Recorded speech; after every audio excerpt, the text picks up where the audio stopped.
Et coucou à tous, c'est David pour l'électromobiliste. Alors aujourd'hui, une vidéo un peu particulière puisque il va y avoir deux thèmes.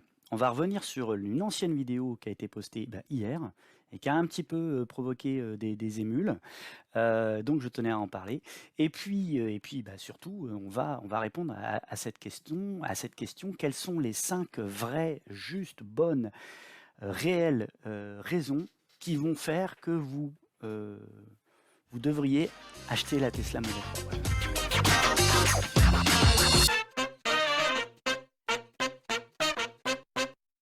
Tout d'abord, je suis sur cette page un petit peu pour refaire un petit peu de l'autopromotion. Alors je suis désolé, hein, vous regardez toutes les vidéos de tous les youtubeurs, c'est toujours pareil, c'est abonnez-vous, tout ça. Alors au début, moi ça me gonflait, hein, clairement. Et puis je me suis aperçu en étant jeune, très jeune youtubeur, ma chaîne est très jeune. Mais cependant, je m'aperçois que pour gagner en visibilité, j'ai besoin d'avoir des abonnés. Donc, je vous encourage à vous abonner et puis aussi à mettre des commentaires. Et vous pourrez regarder les vidéos qui ont déjà été diffusées, même quand les commentaires, les gens sont pas d'accord avec moi, je leur réponds et puis on en discute. Et je trouve que c'est justement tout l'intérêt des réseaux sociaux et en tout cas de YouTube, c'est de pouvoir échanger et d'avoir les points de vue des autres. Peut-être un petit peu simplement pour évoluer. En tout cas, moi, c'est important que vous reveniez vers moi pour me dire si vous êtes d'accord ou pas d'accord. Alors, vous avez le droit, encore une fois, vous avez le droit, bien sûr, de liker et pouce en l'air, mais vous avez le droit de ne pas aimer ma vidéo, auquel cas, je vous demande quand même de vous expliquer. Et puis moi, ça me permet de revenir un petit peu justifier ma vidéo, en parler avec vous, et peut-être vous faire changer d'avis pour que, au lieu de ne pas liker, vous vous disiez, finalement, c'est pas si mal ce qu'il a fait, et puis je vais m'abonner. Je vais m'abonner. Ouais, un abonné. Alors, vous voyez aujourd'hui, je vous parle, je suis à 58 abonnés. Donc c'est vraiment pas beaucoup. J'espère que je resterai humble tout du long que j'entretiendrai cette chaîne. Voilà. Mais donc ça y est, j'ai assez parlé de cette partie abonnement. Maintenant, je vais un petit peu revenir un petit peu sur ce que je vous disais sur le buzz, micro-buzz, hein, parce que j'appelle pas vraiment ça un buzz, puisque j'ai eu allez, 310 vues, ce qui est déjà pas mal quand même en une journée. J'ai eu 14 avis positifs, 13 avis négatifs. Bon, allez, j'avoue, moi-même j'ai liké ma vidéo pour pas être. C'est- je, je m'accroche aux branches. Voilà, j'ai fait une vidéo qui s'appelait donc les 5 vraies raisons, les 5 vraies bonnes raisons de ne pas acheter le Tesla Model 3 SR+, ou LR ou Performance. Alors pourquoi j'ai fait cette vidéo? J'ai un petit peu voulu être, je ne vais pas dire la mouche du coche, peut-être l'avocat du diable, ou alors plutôt, je vais partir sur cette théorie, la théorie du 10e homme. La théorie du 10e homme, c'est quoi? Alors je l'ai noté à côté, je vais vous le lire. Voilà, ça va, vous êtes toujours là, vous n'avez pas quitté la vidéo. La théorie du 9e homme, du 10e homme, c'est si 9 personnes pensent exactement la même chose, le rôle du 10e homme, c'est de penser différemment. Donc ce 10e, c'est cet individu qui, dans ce groupe, choisit sa position, souvent peu enviable, alors, je l'avoue, de défendre un point de vue opposé à celui des 9 autres. Donc c'est-à-dire que euh, je vais vous faire un aveu, pour moi, la Tesla Model 3, c'est vraiment une bagnole de ouf. Enfin, c'est une bagnole, je comprends tout à fait qu'il y ait cet engouement sur cette voiture. Déjà, la technologie électrique, on est sur des voitures qui sont beaucoup moins polluantes, c'est un argument. Alors, dans les arguments que je vais développer juste après, les choses dont je ne vais pas parler, ça va être effectivement le fait que ce soit polluant ou pas, moins polluant, le fait que ça fasse du 0 à 100 en 5 secondes, parce que ces choses-là, au quotidien, une fois qu'on a acheté la voiture, au quotidien, oui, alors oui, ça va consommer beaucoup moins, ça va coûter moins cher à la consommation, mais voilà, tout ça, j'en parle pas parce que c'est une évidence qui concerne tous les véhicules électriques. Alors c'est vrai que dans la vidéo que j'ai fait hier, enfin que j'ai postée hier, parmi les raisons que j'évoquais pour ne pas acheter la Tesla Model 3, je disais si vous n'avez pas d'accès à la prise. Oui, si vous n'avez pas d'accès à la prise, c'est quelque chose qui concerne tous les véhicules électriques, donc la Tesla Model 3. Je parlais aussi du prix, alors ça a beaucoup fait réagir aussi des gens qui disaient non mais attends, il y a des voitures thermiques qui coûtent 40 000, enfin 45 000 euros aussi, donc c'est pas spécifique à la Tesla Model 3. Oui, mais ça l'est aussi. Alors, donc, ce que j'essaye de vous dire, que j'ai voulu parler uniquement de la Tesla Model 3 en prenant en compte tous les défauts qui peuvent aussi concerner d'autres véhicules. Ce ne sont pas des défauts qui sont propres à la Tesla Model 3. Alors certains, si, comme le fait qu'il y ait un coffre, hein, mais c'est pas la seule voiture qui a un coffre, voilà. Et pour autant, personne n'est venu me dire, bon, non, le coffre, je suis pas d'accord, il y a d'autres voitures qui ont des coffres. Et pourtant, c'est le cas. Voilà. Donc, en tout cas, ben, ce que je veux dire, c'est que je remercie quand même les gens d'avoir apporté leur point de vue, pas parce que ça me fait du buzz et que ça fait des visites, tout ça, non. Parce que moi, ça me fait un petit peu évoluer dans la façon que j'ai de faire les vidéos. Donc c'est aussi pour ça que c'est important. Donc qu'est-ce qu'il y avait comme commentaire, hein, si on va dessus? Voilà, donc alors il y a des gens qui trouvent que c'est bien. Effectivement, je parle pas de parrainage. Alors, je vais y revenir juste après. Il y a pas de placement de produit. Moi, ça m'intéresse pas de faire de la publicité. Si j'en parle, je parlais des assurances et puis dans les commentaires qui sont justement dans cette vidéo, il y a un moment, on me demande des informations sur l'assurance que moi j'ai trouvée, qui, pour les Tesla Model 3 est extrêmement intéressante. Parce qu'il faut faire attention quand on s'assure. Effectivement, ça c'est des choses importantes. Je reviens aussi sur le 5e point donc, que j'avais mentionné donc, dans la 5e raison de ne pas acheter la Tesla Model 3, je parlais du toit vitré. Mais si vous regardez bien cette vidéo, si vous écoutez bien tout ce que je dis, je le dis clairement, le 5e point, c'est pas un point très honnête. Hein. Oui, ok, elle est vitrée, oui, ça chauffe un peu plus qu'une voiture qui n'est pas complètement vitrée. Cependant, c'est pas insurmontable. Vous montez dans la voiture, vous roulez, vous ouvrez les fenêtres. Voilà. Il fait 45 degrés, vous mettez la clim. Voilà. Elle a beau être vitrée, déjà il existe des solutions. J'ai vu qu'il existait des pare-soleils qui se clipsaient à l'intérieur. Histoire de goût, hein, esthétiquement, c'est un peu gâché, mais au moins ça se retire, hein, c'est un petit peu, ça se replie, vous savez, comme les temps de 2 secondes de Quechua, donc c'est les systèmes, hop, ça se replie, ça se met dans le coffre. Ça peut être pratique quand il fait très chaud ou quand on laisse sa voiture au soleil tout l'après-midi. Voilà, donc bref, tout ça pour dire que, objectivement, les 4 premiers points sont réels. Donc le coffre, ça coûte cher. Oui, ça coûte cher comme plein de véhicules. Tous les véhicules qui coûtent 30 000 €, c'est les véhicules qui sont chers. 30-35 000 €, c'est pas des sommes, comment j'allais dire, anodines. Bref, et puis qu'est-ce que j'avais sorti comme argument? Les places arrière, oui, 3 enfants, c'est pas facile. Cependant, et donc c'est un petit peu... alors, je vais juste voilà, vous montrer cette vidéo. Alors pourquoi je parle de zombies dans une vidéo qui parle de Tesla Model 3, des raisons pour et des raisons contre l'achat d'une Tesla Model 3? Je vous ai parlé tout à l'heure du 10e homme. Alors c'est une théorie qui est énoncée dans World War Z. C'est un film de zombies avec Brad Pitt. Donc pour les plus geeks, ou en tout cas les fans de films de zombies, comme je peux un petit peu l'être, il y a une lecture un peu particulière à avoir sur ce passage. Donc bon, vous voyez, il y a le titre du passage, vous le retrouverez sur YouTube. Peut-être que je le mettrai dans les commentaires. Mais il y a une théorie qui est évoquée, donc c'est celle que je vous ai dit, c'est qu'en gros, si 10 personnes sont totalement d'accord sur une décision, et que ces 10 personnes sont décisionnaires, il y a un problème. Il faut qu'il y ait quelqu'un qui se mette en face. Voilà. Donc cette théorie, on en parle dans World War Z. J'ai fait un petit peu des recherches sur Internet, et en fait, c'est simplement des théories de... ah mince, j'ai fermé la fenêtre. Des théories d'argumentaire. Voilà, c'est une théorie d'argumentaire. J'ai voulu un petit peu faire la mouche du coche, oui, l'avocat du diable, le 10e homme. Aujourd'hui, ma voiture, elle est ici, ma voiture, c'est une Ioniq électrique 28 kWh. Donc elle a 200 km d'autonomie, elle charge à une vitesse maxi de 70 kWh, ce qui est bien, mais c'est vrai pas top. Et puis, bon, voilà, en termes de place, bon, elle a un volume de chargement qui est un peu moindre que la Tesla. Cependant, et donc je vais peut-être en surprendre qui ont déjà vu l'autre vidéo et puis qui pensent que je suis un Tesla hater, cependant, voilà, moi j'ai commandé une Tesla Model 3. Pourquoi? Parce que j'ai fait le pour et le contre. Et je pense qu'il faut être objectif quand on achète un véhicule. C'est pas parce qu'il y a plein de trucs qui sont géniaux, parce que c'est une voiture de geek et, tout ça, et que ça a l'air vraiment intéressant. C'est pas pour autant qu'il faut complètement se mettre des œillères et puis se dire ah c'est la voiture parfaite. C'est pas une voiture parfaite, et donc j'aborde un petit peu cet argumentaire dans l'autre vidéo. Parce qu'elle coûte encore cher, parce qu'il y a un coffre, parce qu'il n'y a pas...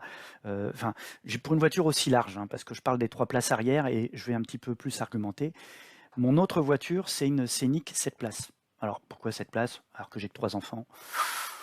Bah, disons que c'est surtout qu'il y a un grand coffre, hein, et quand on part en vacances, en camping, tout ça, machin, bon, c'est pas encore... Bon, on verra avec la Tesla Model 3, mais ça sera peut-être un peu compliqué.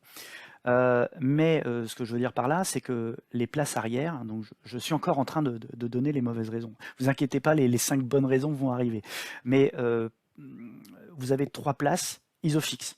Donc l'isofix, c'est des largeurs fixes de siège. On ne peut pas tricher. Ce qui fait que mes 3 enfants, derrière, ils ont 3 places réelles confortables.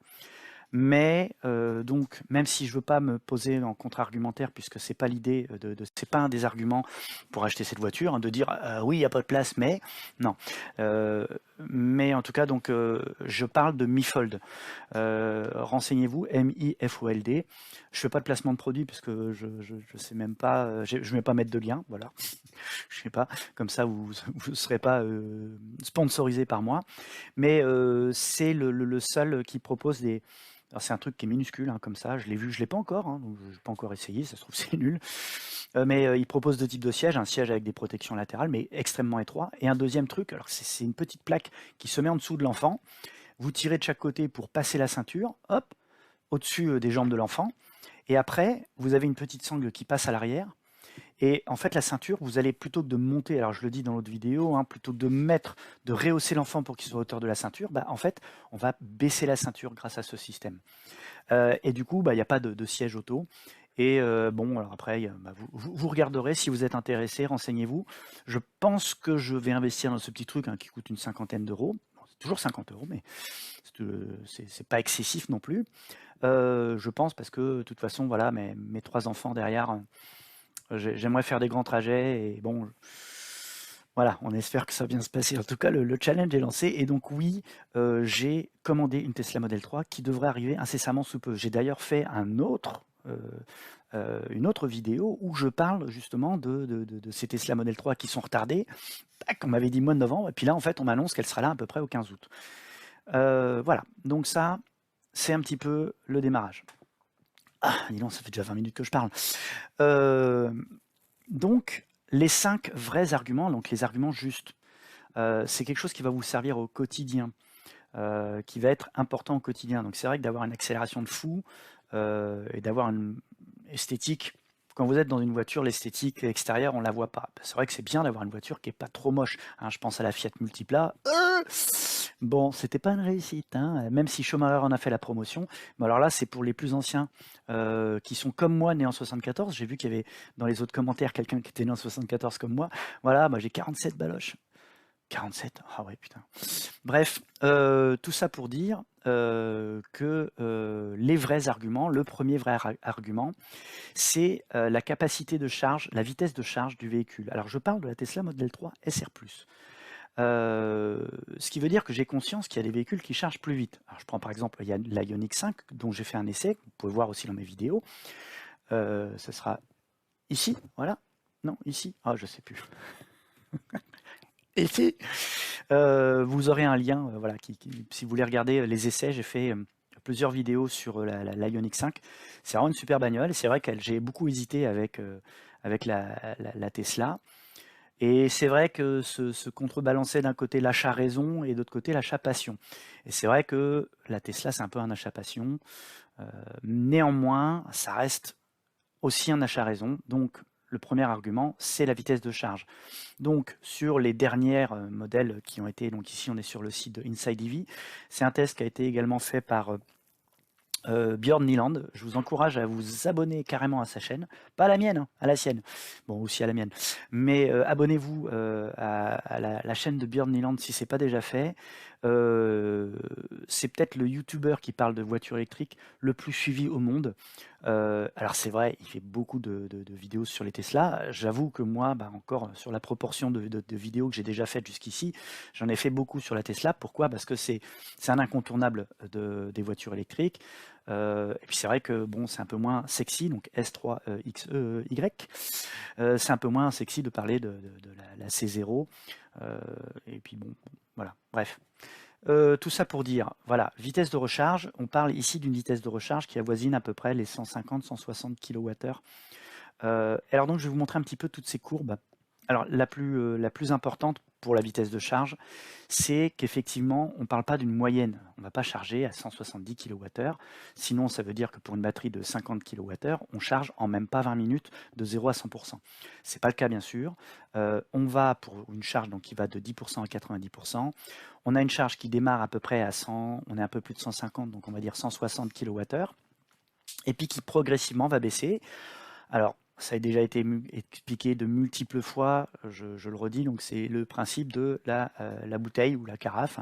Vous remplissez une carafe d'eau, si vous avez un robinet qui coule à fond, si vous ne baissez pas le robinet au moment où vous arrivez sur la fin, bah, qu'est-ce qui va se passer? Vous avez plein de bulles, et puis ça déborde, et même là, quand vous arrivez là, qu'il y a plein de bulles, si vous relâchez, les bulles vont arrêter, et puis en fait ça va redescendre. Donc vous êtes de toute façon obligé de ralentir la vitesse de charge pour charger jusqu'au bout.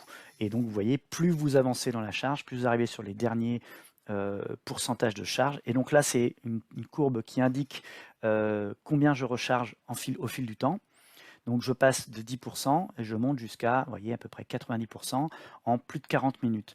Alors il y avait justement, je reprends un petit peu, ça me permet, c'est aussi une réponse que je donne à tous ceux qui sont venus mettre des commentaires et que, encore une fois, ça me permet sur ce qu'ils ont dit. Je parlais dans mon autre vidéo d'une recharge de 0 à 100% en plus de 50 minutes. Or, donc ici, je vais sur le site de Automobile Propre. Donc là, je suis sur la Tesla Model 3. Donc, Automobile Propre, vraiment le site qu'il faut connaître quand on est intéressé par l'électromobilité, par les voitures électriques. Moi, j'y suis depuis, je sais pas, plus de 5 ans. Donc moi, mon pseudo, c'est David13. Allez pas pourrir mon profil, s'il vous plaît. Donc ici, là, quand je suis sur l'autonomie standard plus, je vois déjà que j'ai une charge en courant alternatif à 11 kWh. 11 kW, pardon. Et donc j'ai une charge maxi à 167 kW. Et ce qui est intéressant surtout, c'est qu'ici, on a un simulateur de vitesse de charge. Et donc, vous voyez, quand on met de 0 à 100%, qu'est-ce qui se passe quand vous avez un superchargeur de 250 kW? Vous êtes de toute façon bridé à 167 kW et vous mettez donc 52 minutes pour recharger votre véhicule. Voilà. Donc, voilà, c'est bien ce que je disais. Hein. C'est bien ce que je disais, j'avais raison. Non, alors après, c'est vrai, on recharge rarement, même quand on est sur autoroute, on va rarement recharger de 0 à 100%. On va plutôt revenir avec un véhicule qui a encore 15% d'autonomie pour recharger jusqu'à 80%. Et là, effectivement, on a des durées sur superchargeur, sur les types 2 et les types 3, on va avoir des vitesses de charge qui vont être de l'ordre de 22 minutes. Donc pour moi, c'est vraiment un véhicule qui est dans l'air du temps. Voilà, ça c'était la première chose que je voulais voir avec vous, enfin, dont je voulais vous parler. Et ensuite, toujours ici sur cette voiture, vous avez également la partie autonomie. Alors c'est vrai, pour certaines personnes qui vont faire 800 bornes d'une traite, j'en connais. Si je vous disais toute la vérité, je ne balance pas. Non, allez, je suis pas une balance. Je suis pas une balance. Je suis pas une balance. Combien de kilomètres puis-je parcourir avec une Tesla électrique? Alors, modèle 3. 448 km, c'est la norme WLTP. Dans la réalité, sur des trajets du quotidien qui mélangent un petit peu voie rapide, ville, tout ça, vous allez avoir un mix qui va représenter à peu près 400 km. Alors là encore, vous avez un simulateur. Franchement, Automobile Propre, ils ont fait quelque chose de vraiment très bien. Donc vous partez avec une batterie chargée à 100%. Et type de parcours, on va dire que vous allez avoir en ville 45%. Alors on va dire, oui, ça change en permanence. Alors en ville, c'est là, voilà. Sur autoroute, on va avoir 30%, 30%, et on a 485 km d'autonomie. Bon, alors là, ok, j'avoue, c'est peut-être un peu... Alors on va réduire la ville. On va dire que si vous faites que de la route et de l'autoroute, voilà, là on est sur quelque chose d'un peu plus réaliste. Je vais réduire l'autoroute, et vous voyez, on monte à... Alors, 453, dis donc. Ils sont un peu... alors, on va dire qu'il y a un petit peu de dénivelé, hein. On va dire qu'il y a 200 mètres de dénivelé. Voilà, là on arrive à des valeurs, des variables qui sont un peu plus réalistes. Puisqu'il y a toujours du dénivelé, hein. Faire de la route sur du terrain plat, à moins d'habiter dans le nord, dans le plat pays. Donc, j'ai des copains à Lille, ils vont me voir. Donc là, effectivement, la plupart du temps, vous avez un minimum de dénivelé. Donc 400 km sur route moyenne, c'est plutôt standard. Et si vous êtes sur uniquement de l'autoroute, alors là, c'est 120 km/h. C'est une vitesse moyenne, sachant que si vous roulez à 130, vous avez toujours des ralentissements et votre vitesse moyenne, elle va toujours s'établir. Et donc là, on est plutôt à 268 km d'autonomie. Alors là, j'ai envie de réduire un peu le dénivelé. Pourquoi? Parce que les autoroutes sont généralement plutôt plates. On va pas prendre, alors à moins d'aller sur des reliefs, mais voilà. Allez, on va dire que je triche, je suis pas honnête. Donc en tout cas, si vous regardez tous les tests qui sont faits, notamment Björn Nyland, encore une fois, qui fait des tests, il est plutôt clair avec ça. L'autonomie, c'est 300 km sur autoroute, 400 km sur route. Voilà. Si vous faites de ce qu'on appelle l'hypermiling, on va dire de l'éco-conduite, vous pouvez allègrement monter à 450 km. Moi aujourd'hui, j'ai une Ioniq électrique qui était donnée en valeur WLTP à 200 km, NEDC 280 km. Alors c'est une norme qui n'existe plus, NEDC, tellement elle était irréalisable.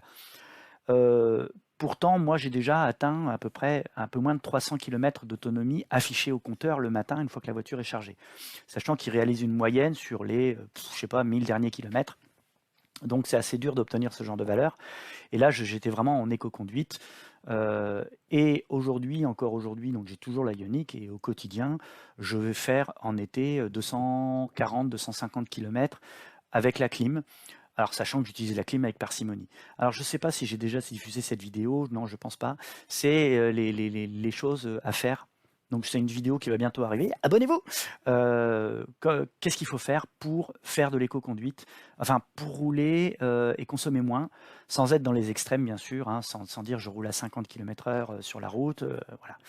Donc, je donne toutes ces astuces-là. Donc, c'est une vidéo qui viendra bientôt. Tout ça pour continuer un petit peu. Donc sur cette histoire d'autonomie, j'ai pris un trajet type Aix-en-Provence-Paris. Alors d'ailleurs, il y a pas mal de vidéos qui le font, donc vous pouvez également retrouver ces vidéos. Alors plutôt que de vous faire une vidéo de 20 minutes que sur ça, je vous ai simplement pris sur Google Maps, et donc Aix-en-Provence, Paris-Gare de Lyon. C'est un trajet qui se fait en à peu près 7h08. Voilà. Alors, si je pars maintenant, sachant qu'on est en vacances, qu'on est un jour de semaine, bon, peut-être qu'il y a des jours où ça roule un peu moins bien. Et donc, sur A Better Route Planner, j'ai fait exactement la même simulation. Donc, A Better Route Planner, c'est un site que je vous conseille fortement. Je mettrai le lien dans la description. A Better Route Planner vous permet de simuler, donc là, moi, j'ai pris une Tesla Model 3 avec une batterie LFP, donc modèle 2021, et une pompe à chaleur.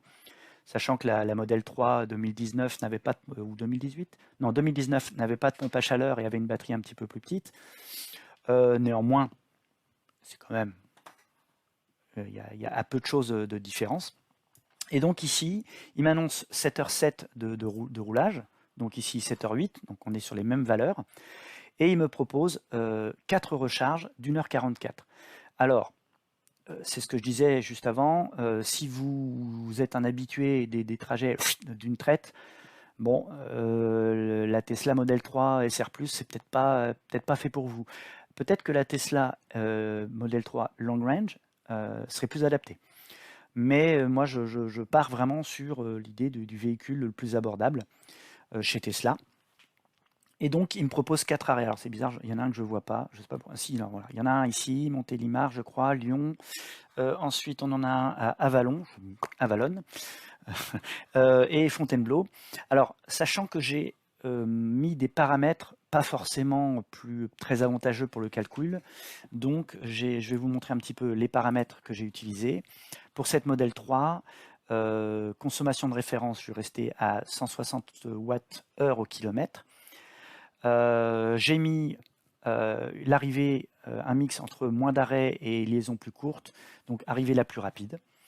Les batteries, alors j'ai mis une batterie avec une usure, alors non, là ça c'est le temps de charge, donc j'ai souhaité arriver à destination avec 30% de charge minimum, ce qui fait qu'effectivement cette charge de Fontainebleau, si je demande à arriver avec 5% ou même 0% d'autonomie à destination, à ce moment-là, il ne s'arrêtera pas à Fontainebleau. Donc là, il recharge à Fontainebleau, il recharge jusqu'à, je crois, 50% ou 60%, j'ai plus fait attention, mais de façon à ce que je ne consomme en ayant consommé entre Fontainebleau et Paris, j'arrive avec toujours 30% d'autonomie.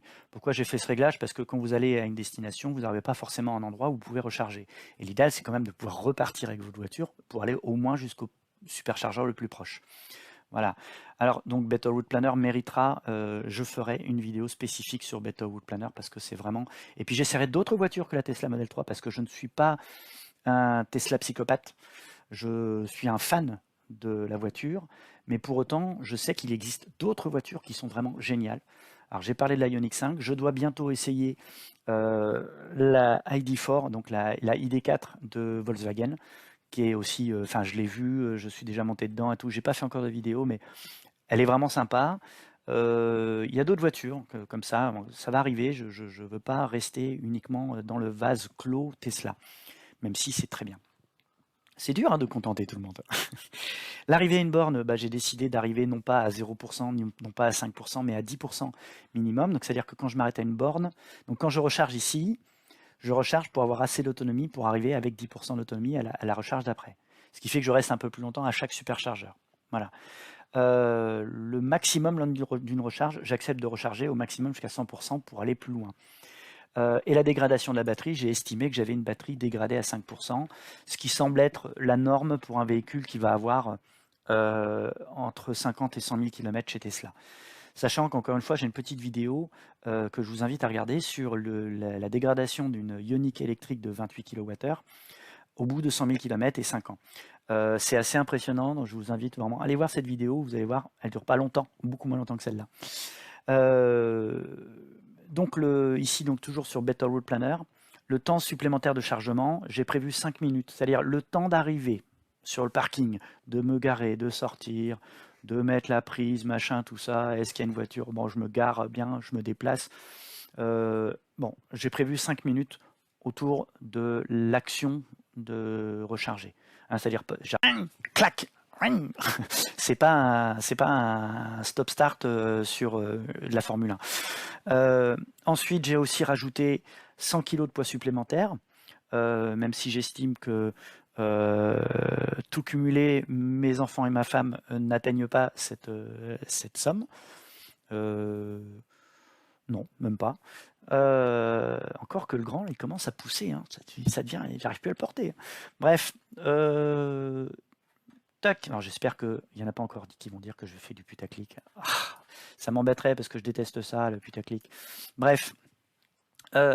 Donc ça, c'était le deuxième argument, c'est de dire qu'aujourd'hui, la Tesla SR+, donc avec 400 km d'autonomie réelle, 300 km d'autoroute, c'est suffisant pour faire des grands trajets.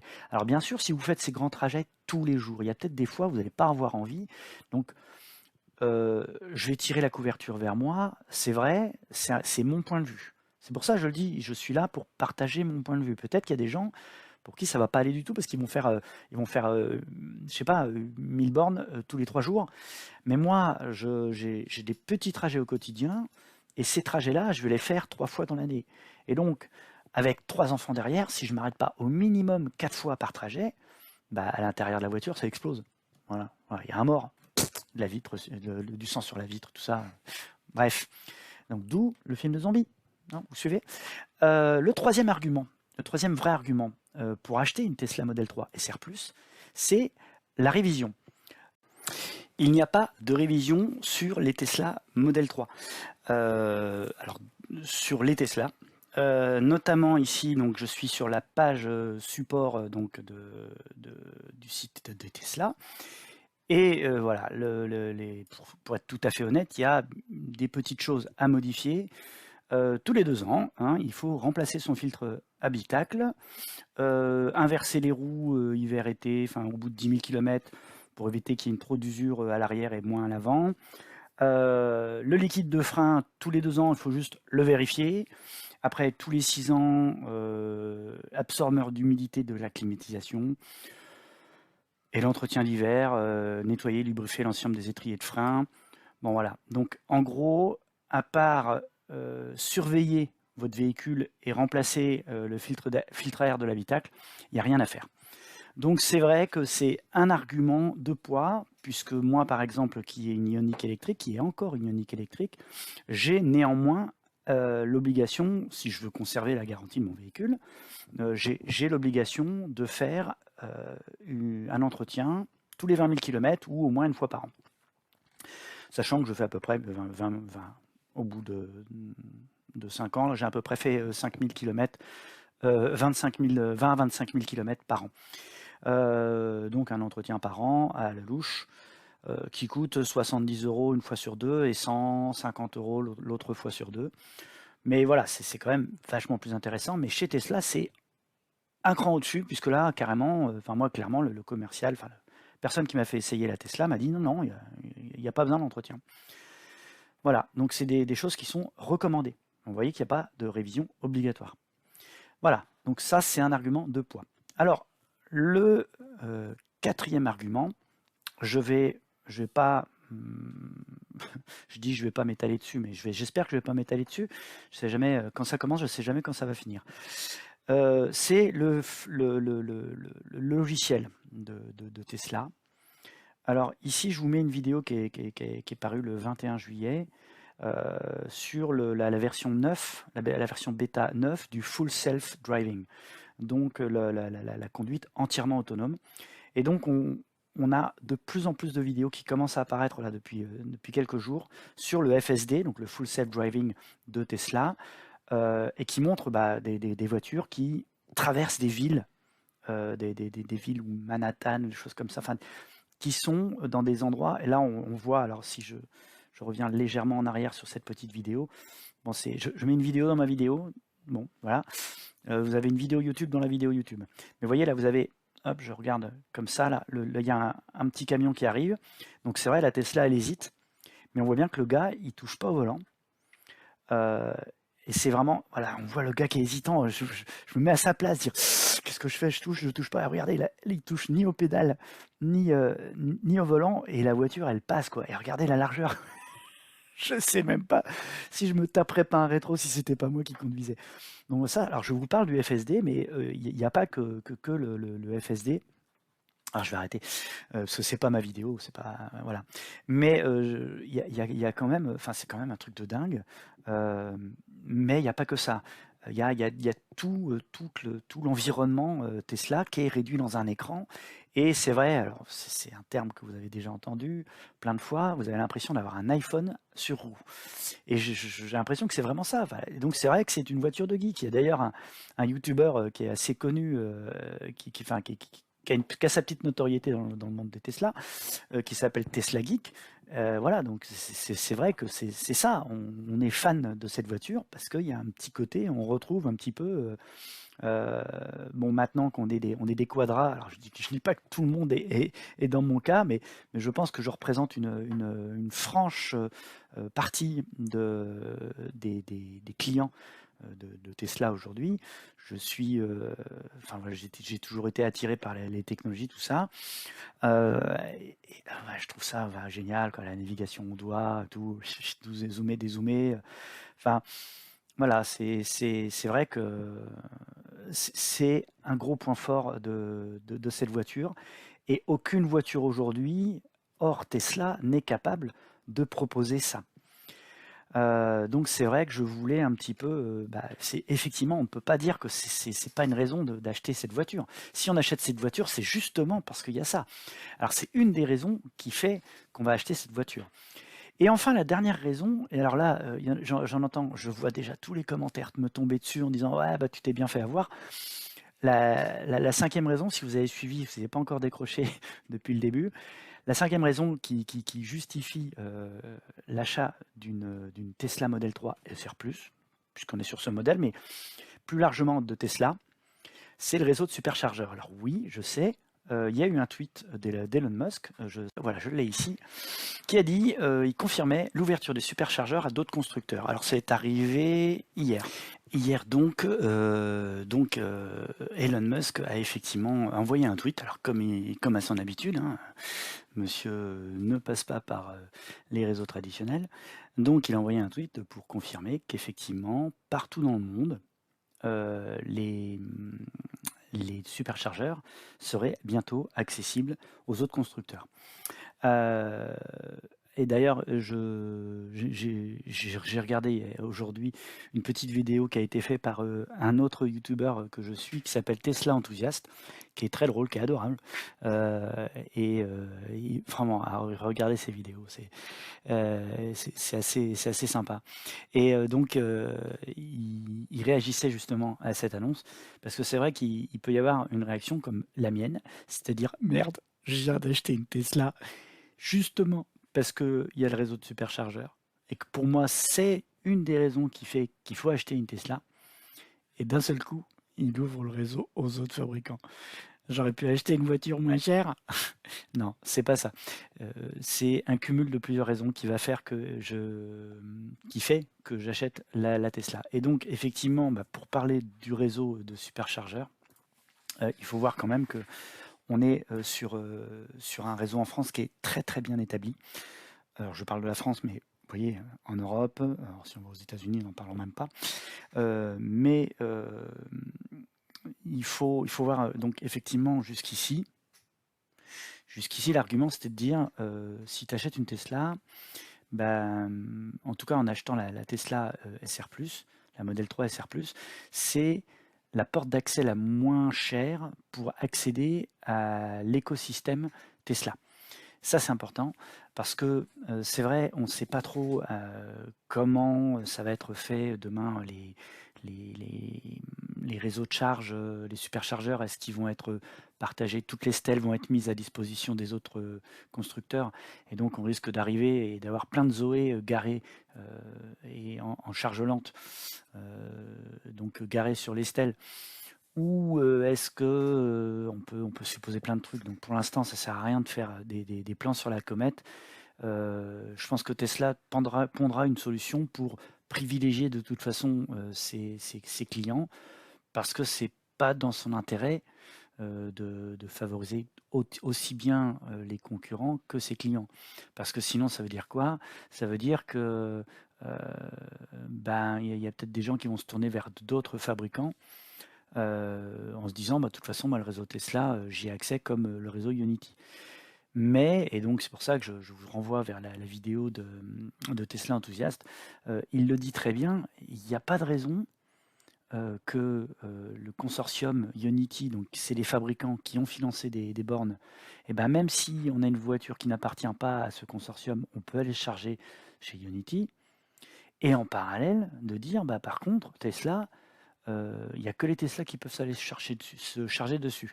Je pense qu'il faut regarder au-delà de son propre nombril et se dire, après tout, c'est bien pour l'électromobilité. Je pense que tout sera fait jusqu'ici, tout a toujours été fait chez Tesla pour éviter des bouchons, des choses comme ça au niveau des superchargeurs. C'est arrivé une fois ou deux aux États-Unis. J'ai vu des images, c'était assez impressionnant, des files de Tesla qui attendaient devant des bornes de superchargeurs. Je pense qu'aujourd'hui, grâce à ça, Tesla va financer des nouvelles bornes et puis continuer à entretenir les bornes existantes et les faire évoluer, hein, parce que vous avez vu également les bornes de 250 kW, aujourd'hui, elles vont être basculées en 300 kWh. Ce qui fait qu'on va se retrouver certainement avec des nouvelles voitures, donc peut-être une mise à jour sur les long range, les Tesla Model 3 long range, ou alors en tout cas les nouvelles Tesla Model X et le Model S vont avoir des vitesses de charge qui vont aller jusqu'à 300 kW heure, et puis ça va aussi peut-être présager l'arrivée de nouveaux véhicules tels que le Tesla Cybertruck ou le Tesla, comment le camion Tesla, j'ai oublié son nom, le Tesla Truck. Bref, si vous vous souvenez du nom, mettez-le dans les commentaires. Voilà, donc tout ça pour dire, j'ai réussi quand même à vous donner mes 5 arguments en pratiquement 1 heure. Truc de fou. Donc merci, vous avez réussi à tenir jusqu'au bout de la vidéo. Mettez-le en commentaire. Je veux voir qui est celui qui va regarder la vidéo jusqu'au bout. Voilà. Merci à tous pour vos commentaires. Et puis j'espère vous retrouver très bientôt dans une prochaine vidéo. Ciao, ciao.